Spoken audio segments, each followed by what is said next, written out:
Saya merupakan dosen dari program studi farmasi Fakultas Ilmu Kesehatan dari Universitas Batam. Bidang keilmuan saya adalah farmakologi dan farmasi klinik. Pada hari ini saya akan menyampaikan terkait dengan teknik pengajaran saya yang menggunakan metode DIA, Delivery, Interaction, and Assessment.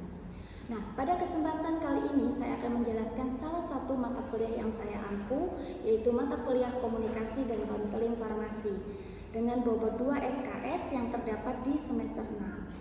Adapun capaian pembelajaran mata kuliah ini, yang pertama adalah mahasiswa mampu menjelaskan tentang edukasi dan konseling pasien, mahasiswa mampu melaksanakan penyuluhan tentang obat, mahasiswa mampu melaksanakan konseling obat, dan yang terakhir mahasiswa mampu berintegrasi, berkolaborasi, dan berkomunikasi dengan profesional kesehatan lainnya. Nah, untuk mata kuliah ini membahas tentang konsep psikologi pada pelayanan kefarmasian, komunikasi, edukasi, konseling pasien, merancang membuat leaflet terkait dengan informasi obat, merancang dan membuat newspaper terkait dengan obat, edukasi dan konseling pasien, penyuluhan obat, dan mahasiswa dapat berkolaborasi, berkomunikasi dengan profesional kesehatan yang lain seperti dokter, perawat, bidan, nutrisionis, dietitian, dan profesi yang lainnya. Untuk materi pembelajaran mata kuliah, yang pertama adalah kontrak perkuliahan, kemudian terkait dengan konsep dari komunikasi dan edukasi kepada pasien, kemudian terkait dengan pelayanan informasi obat, terkait dengan bagaimana cara merancang leaflet terkait dengan obat, kemudian terkait dengan edukasi dan konseling pasien, penyuluhan dan konseling kepada pasien. Pada awal sistem pembelajaran, saya akan menerangkan terkait dengan kontrak perkuliahan kepada mahasiswa dan terkait dengan proses penilaian, apakah di situ UTS, UAS, kuis, dan tugas dalam prosentasenya. Nah, di sini di awal pertemuan biasanya kita akan membagikan materi dari perkuliahan, mahasiswa nanti kita minta mencatat. Setelah itu setiap pertemuan kita akan bahas. Selanjutnya pada perkuliahan juga kita akan meminta mahasiswa untuk melakukan praktek dalam komunikasi dan konseling kepada pasien.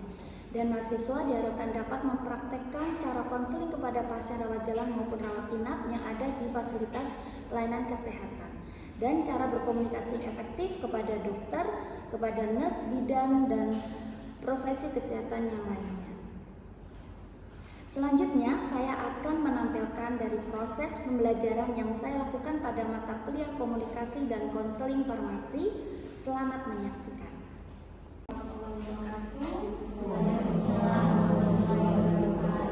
Ya, adik-adik, ini adalah perkuliahan mata kuliah komunikasi dan konseling farmasi yang sesi terakhir ya, karena minggu depan kalian sudah UAS ya.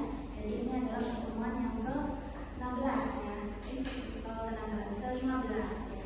Jadi di sini nanti targetnya adalah kalian diminta untuk bisa berintegrasi, berkolaborasi, berkomunikasi dan dengan profesi kesehatan yang lainnya.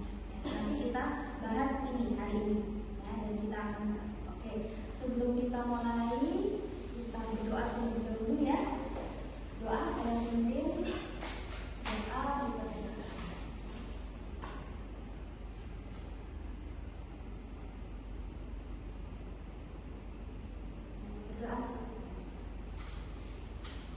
Baik, ini adalah FPS ya, jadi FPS itu adalah rencana pembelajaran studi. Jadi kalau kalian ditanya apa itu FPS, FPS itu rencana pembelajaran studi. Jadi ini memang harus disampaikan di awal ya. Di awal kuliah kita sampaikan FPS, dan ini saya akan menyampaikan bahwa hari ini kita akan yang nomor 14 ini ya. Dan ini UAS nanti kalian di minggu depan. Oke, barengan ya.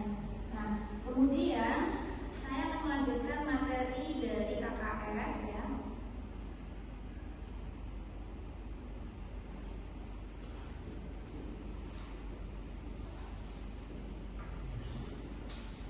Oke, saya sudah melihat kreatif ya di kalian. Kalian ini memang kan Gen Z ya. Kalau Gen Z ini kan kreatif ya. Ini tak bikin gitu ya. Beda dengan kita. Nah, baik, terkait dengan konseling farmasi, saya mau merefresh dulu. Refresh. Masih ingat apa beda dari komunikasi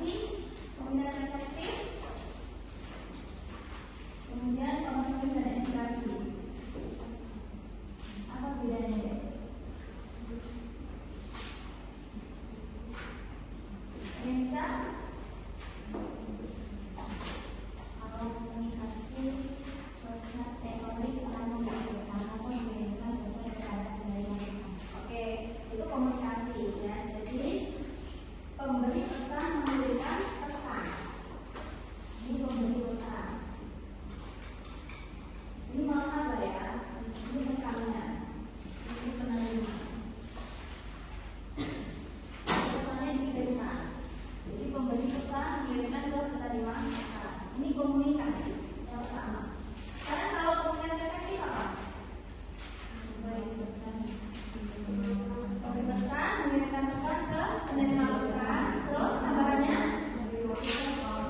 memahami pesan dari penerima pesan, memahami apa yang disampaikan oleh pemberi pesan. Jadi kalau memahami ini apa? Memberikan feedback. Ya, itu bedanya. Jadi kalau komunikasi saja memberi pesan, mengirimkan pesan kepada penerima pesan. Komunikasi efektif memberi pesan, mengirimkan pesan kepada penerima pesan, dan penerima pesan memahami apa yang disampaikan oleh pemberi pesan sehingga dia memberikan feedback. Feedback itu apa aja contohnya? Oh ya, saya mengerti, saya memahami, itu feedback. Senyum, mengangguk-angguk, itu feedback. Ya, jadi ini adalah komunikasi efektif. Kalian kan diminta membuat komunikasi efektif ya, drama. Nah, ini berarti artinya ada interaksi. Interaksi antara pemberi pesan dengan penerima pesan. Sudah betul kan? Kalian pesan berbicara itu. Kalau yang komunikasi saja, ya belum tentu yang ini memahami. Ya. Nah, sekarang kalau yang berikutnya, konseling. Apa itu konseling? Dua arah.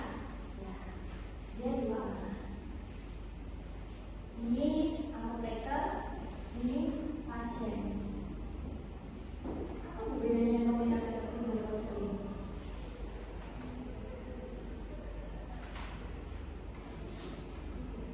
Konseling adalah sebuah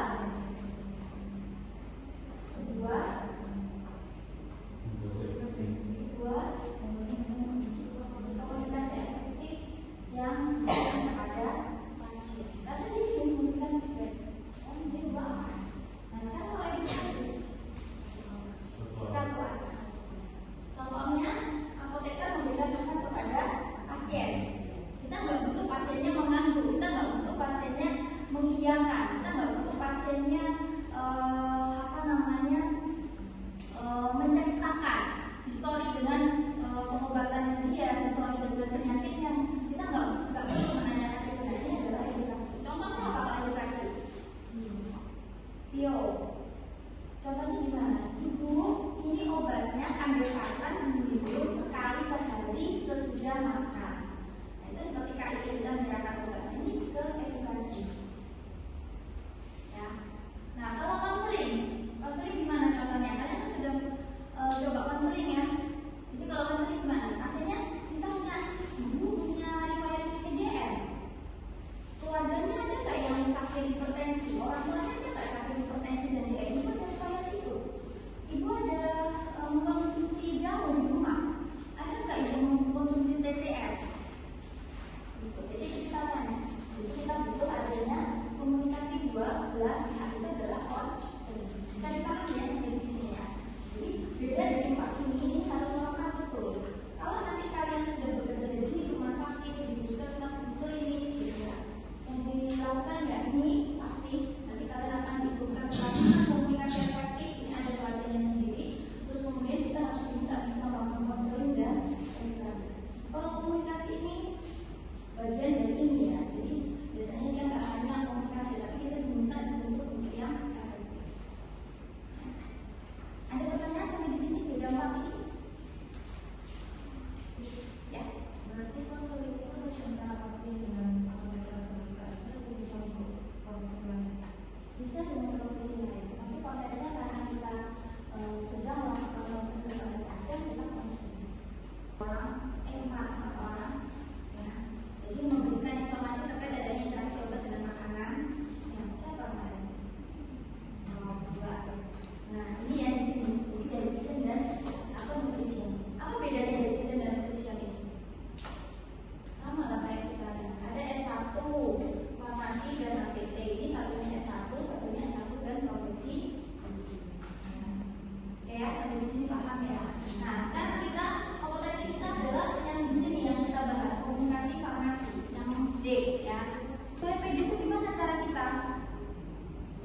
ya.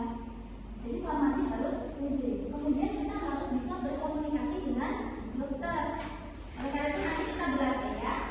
Kemudian komunikasi antara farmasi dengan farmasi. Farmasi dan farmasi itu siapa deh? Tenaga kefarmasian itu siapa aja tuh? Apoteker, terus PPK, ada lagi? Kefarmasian, ada lagi? Itu dia masuk ke apa? PPK.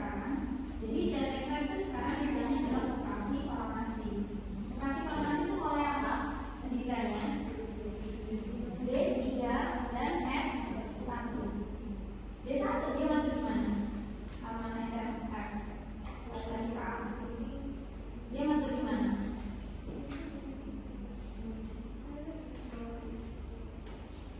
Ini sejak tahun 2020 dia tidak bisa lagi ya sebagai vokasi. Dulu dia masuk vokasi, masuk PTK. Dulu istilahnya asisten apoteker.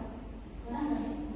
Ya, D1 sama SMK SMK ini sejak tahun 2020 dia harus sudah upgrade ke D3 ini atau S1. Kalau dia nggak upgrade berarti dia menjadi asisten PTK. Dan ini kalau di rumah sakit tidak langsung. Rumah sakit nggak mau karena nggak ada asisten PTK pun nggak ada, yang ada hanya dokter. Oleh karena itu nanti kalian sekolah S1 lanjutkanlah ke apoteker. Bedanya ini deh, bedanya jauh. Ini organisasi profesinya IKI, ini organisasi profesinya PAFI. Ini ada namanya SIPTTK, ada STR-TTK. Kalau ini STRA dan SIPA kalau di Faskes, kalau di industri SIK, kalau di distributor SIK. Ya. Bisa dipahami ya sampai di sini ya. Nah, jadi kita komunikasi farmasi dan farmasi berarti antara apoteker dan apoteker atau apoteker dengan PTK. Ya. Terus kemudian komunikasi farmasi dan perawat. Sekarang perawat itu ada lagi namanya AMD. Biasanya kan ada tuh ya gelar AMD perawat itu nggak ada. Terus escort ini udah nggak boleh, ini kayak escort kayak kita. Jadi sekarang sudah gelarnya nurse. Kalau nggak nurse dia nggak bisa dianggap sebagai perawat. Dia nggak mendapatkan STR dan SIP. Nah ini kalian juga informasi terbaru tidak bisa mendapatkan ini lagi kalau ikut S1. Nanti ditanyakan ke organisasi profesi apa ini S1 karena S1 sekarang sudah nggak bisa dapat STR dan SIP. Dia harus sekolah menjadi nurse. Jadi sekarang tuh S1 ini dia tidak bisa mendapatkan ini, tidak bisa kerja di Faskes atau S1. Ya, informasi yang terbarunya seperti itu. Jadi Pak Aki nggak mau ngasih rekomendasi untuk SIP dan STR. Nah, kalau dari itu masih bisa. Karena begitu Bu. Jadi aturan Pak Aki seperti itu. Ya. Nah, terus kemudian berkomunikasian. Nah ini ya, jadi kita harus pede. Supaya pede itu gimana cara kita? Yang bikin kita nggak pede itu sebenarnya apa sih? Karena nggak baca Bu, nggak baca dulu penyakitnya pasien. Karena dokternya lebih pintar, saya nggak ngerti apa-apa sama obatnya. Apa lagi? Terus karena nggak menguasai. Terus apa lagi? Karena apa yang bikin nggak pede? Karena tidak berlatih. Ya, kalau kalian nggak pernah ketemu berkali-kali kan bingung gimana ya. Nah, kalau kalian dari awal ini terlibat IPC, kalian udah berinteraksi dengan sesama mahasiswa FK, mahasiswa perawatan, kebidanan, kan sudah terlatih ya dari awal kan udah berkawan. Kalau gede-gede setelah lulus apoteker baru kita berkomunikasi biasanya ada agak, jadi makanya ada yang IPC ini. Ya, nah ini jadi kita harus percaya diri berarti dengan apa membekali pengetahuan, ya, pengetahuan. Terus kita juga membekali farmakoterapi. Bedanya kita dengan dokter deh. Bedanya kita dengan dokter. Dokter itu belajar farmakologi nggak? Belajar. Terus farmakoterapi belajar nggak dokter? Belajar.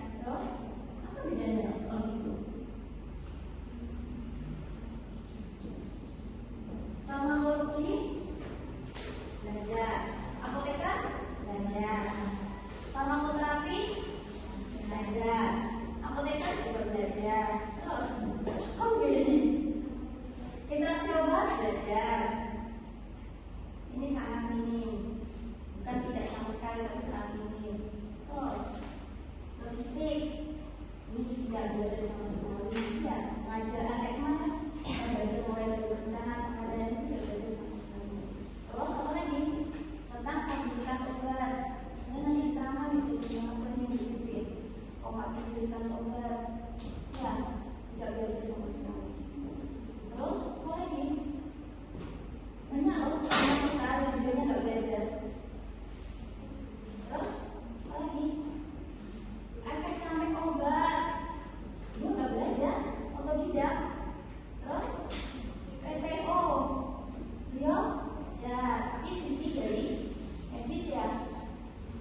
Kalau kita fokus ke obat, ini fokus ke diagnosa. Nah ini kita kompetensinya berbeda. Kita belajarnya pun juga banyak. Ya, berbeda. Terus kenapa kita nggak pede? Pun kita tahu tentang interaksi obat, kita tahu tentang efek samping obat, tentang PTO, tentang stabilitas, tentang pengadaan logistik. Ya, jadi kita pede aja sesuai dengan ilmu kita, ya, dengan pengetahuan kita. Ya, ayo percaya diri akan pengetahuan. Pengetahuan yang unik maksudnya ya pengetahuan kita yang secara global. Ya, terus, nah ini komunikasi farmasi dan dokter masing-masing terlalu sibuk. Apotekernya juga sok sibuk. Apoteker itu sibuk gak sih sebenarnya? Sok sibuk kalau saya bilang. Kalau dokter sibuk beneran apa sok sibuk? Kalau dokter beneran sibuk. Dia kadang terima telepon aja udah nggak sempat terima telepon. Itu kan ada pasien masa dia terima telepon kan orang etis ya. Biasanya telepon dibiarkan karena masih berhadapan dengan pasien. Nanti visitor lama. Pasiennya semuanya di visitor, dia kalau pasien cuma 1-2 kayak dokter penyakit dalam itu, rawat inap itu hampir satu rumah sakit mungkin pasiennya beli semua tuh. Satu dokter bisa 30-40 pasien. Nah, banyak sekali ya. Nah, jadi apa?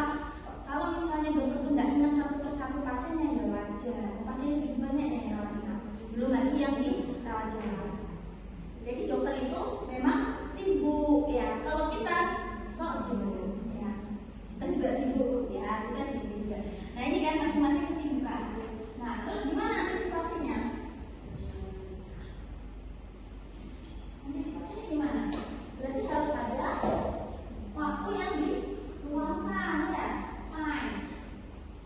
Harus ada waktu yang diluangkan dalam berkomunikasi.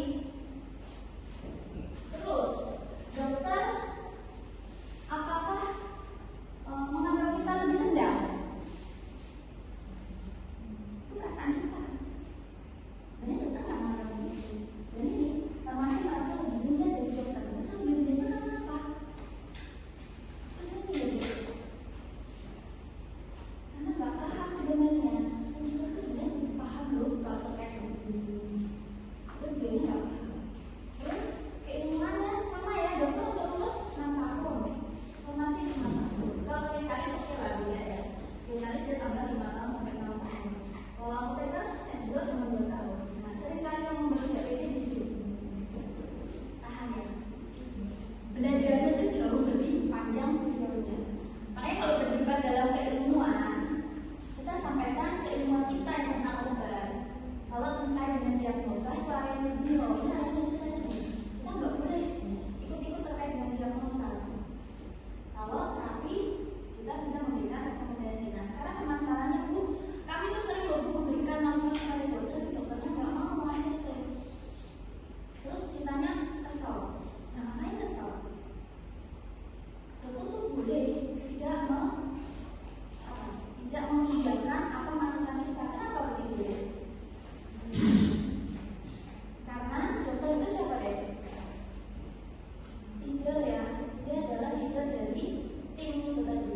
Jadi tadi kan PPR tadi loh, ada dokter, ada neurobiolog, APT, nutrisionis ya, nah dari tim ini maksudnya, dari tim ini adalah leadernya. Dia yang paling bertanggung jawab namanya DP utama.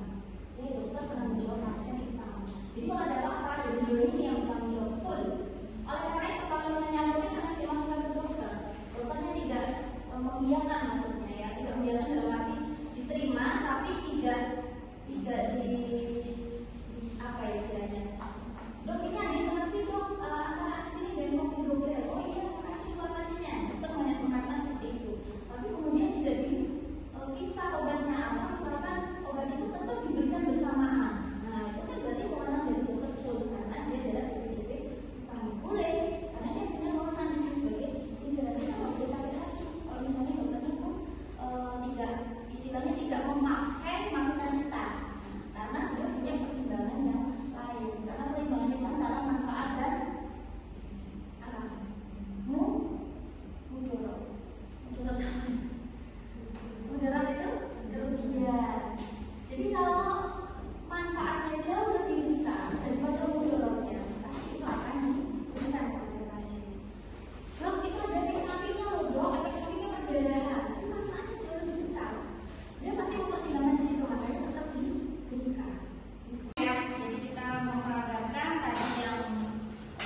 I'm here to finalize Mr. Smith diet plan. I want to check with you first.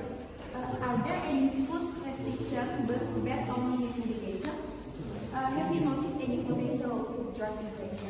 Oh, I'm glad you asked. I was just reviewing his prescription. So, Mr. Smith is on warfarin, which requires careful attention to vitamin K intake. So, how much green leafy vegetables are included in his diet?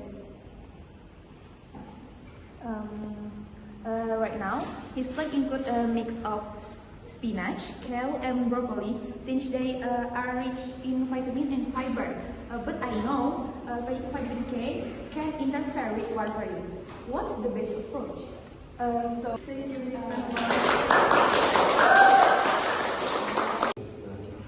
Dr. Zaki dan apoteker sahabat. Oke, dipersilakan. Good morning, Dr. Jackie. May I have a moment regarding Dr. Studies here as well? Of course, Sabar, ada isu. During my medication review this morning, I observed that the patient has developed noticeable swelling of the eyes and lips. This was not present during yesterday's round. Swelling of eyes and lips. That's concerning any other symptoms. He reported felt mild itching but not difficult increasing or rash. However, considering the symptom, I suspect a possible allergic reaction. Most likely to the septic reaction started yesterday. That's reasonable suspicion. Let's stop the subtraction immediately. Okay, doc. I will take care of the document reaction in the patient allergic report. Excellent. Do you have alternative active antibiotic in mind? Yes, doctor. Based on the infection site and this lab result, I suggest switching to cephalosporin. It's appropriate and unlikely to cause cross-reactivity. Sounds good, Sabar. Please adjust the medication after and continue monitoring him for any interaction. Will do, doctor. I will always inform the nursing team to keep a close eye on his symptoms. Thank you, Sabar. I appreciate your vigilance. I was happy to have doctor. Selamat pagi, boleh silakan duduk. Ada yang bisa saya bantu? Begini dok, pagi ini saya baru saja melakukan visitor ke salah satu pasien di dokter ke kamar 207 atas nama Bu Anissa. Saya menemukan pasien tersebut mengalami bengkak pada mata dan hidung. Pasien juga merasa gatal-gatal. Apakah dokter sudah memeriksa kondisi pasien tersebut? Belum, saya belum sempat memeriksa pasien tersebut. Pagi ini gejalanya itu muncul sejak kapan? Menurut keterangan dari pasien, dia merasa kelihatan terbuka di area mata dan bibir sekitar 2 hingga 3 jam setelah minum kombinasi obat yang terdiri dari lansoprazol, amoxicillin, dan kondisi yang dirasakan pada ini. Dan juga ini kemungkinan besar reaksi alergi. Jadi pasien tersebut mendiagnosa PUD dan positif HPV. Jadi saya berisiko bagi kesehatan. Buat saya jadi paham sekarang. Sekarang saya akan lebih hati-hati memilih obat. Apa ada cara mudah supaya saya ingat semua ini? Tentu ada ibu, ada tiga hal utama dalam penyimpanan obat. Yang pertama, simpan di tempat sejuk dan jauh dari sinar matahari langsung. Yang kedua, jangan sembarangan menyimpan di kulkas kecuali ada petunjuk khusus. Dan yang ketiga, gunakan kemasan asli, jangan dipindahkan ke wadah lain. Dan yang tak kalah penting, ibu selalu periksa tanggal kadaluarsa sebelum mengkonsumsi obat ya ibu. Terima kasih Bu atas meditasi yang Ibu berikan. Saya jadi lebih paham sekarang. Sama-sama ibu, semoga informasi ini bermanfaat bagi ibu ya.